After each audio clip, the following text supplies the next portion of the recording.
first step in defining a management strategy for an older person's behaviour of concern is to closely document and assess the specific behaviour. This assessment should be approached in a careful, multifaceted manner. A common approach to the assessment of behaviours of concern is via the A-B-C-D formula. That is, first you examine A, the antecedent or cause of the behaviour, then B, the behaviour itself, C, the consequences of the behaviour, and D, discuss and debrief, exploring possible solutions to the problem.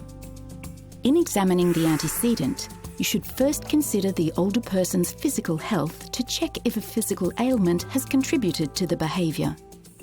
Vital signs, temperature, possible infection, pain, and levels of medication should all be taken into account.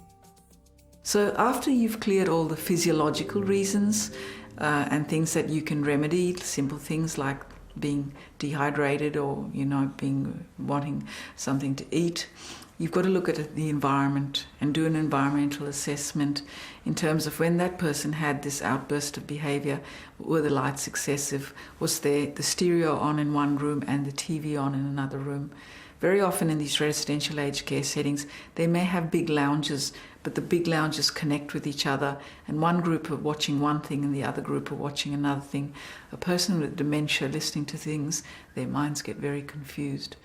It's also important to consider exactly who was present during the behaviour of concern, in terms of patients and staff, and exactly how any interaction was carried out. It's vital to ascertain if the person demonstrating the behaviour felt threatened at any stage. The next phase is to closely examine the behaviour itself.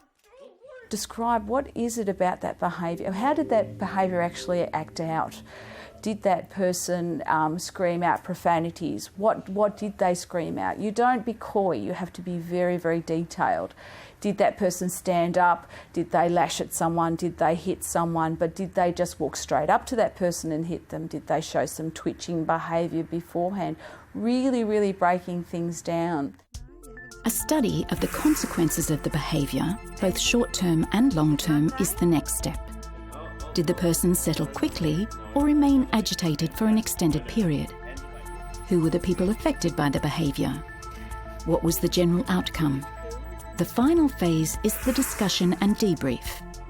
During this phase, take all the information you've gathered and brainstorm the behaviour broadly, considering how to better manage the antecedents so the behaviour doesn't reoccur. As Professor Bev O'Connell explains, family can hold unexpected keys to solving certain challenging behaviours. And there was a gentleman who was admitted, and in his early days at the dining table, when the carer used to ask him to sit down, he got very agitated and he wouldn't sit down. And then the carer would try and insist and encourage him further, and he still wouldn't, and he would get quite agitated. And on talking to his wife about this episode, the wife told him how he was a perfect gentleman, and every time at the dining table, he always wanted his wife to sit before he did. And then in the future times, the carer sat with him, and then he sat, and everything was fine. So this whole idea about knowing their lifestyle, knowing their behaviour, involving their families in care becomes very important. To understand the role dementia plays in challenging behaviour, it's worth considering the formula put forward by Tom Kitwood in his book, Dementia Reconsidered, The Person Comes First. Kitwood suggests that the person with dementia is influenced by neurological impairment, NI, physical health, H, personality type, P, biography or life history, B, physical environment, PE, and social environment, SE. A broad, clear and concise investigation of each specific challenging behaviour is an essential first step in devising a management strategy. In the next chapter, we'll look at investigating possible triggers and trialling solutions. The first step in defining a management strategy for an older person's behaviour of concern is to closely document and assess the specific behaviour. use the ABCD formula. Antecedent, behaviour, consequences, discuss. Consultation with the family about life history can yield positive results.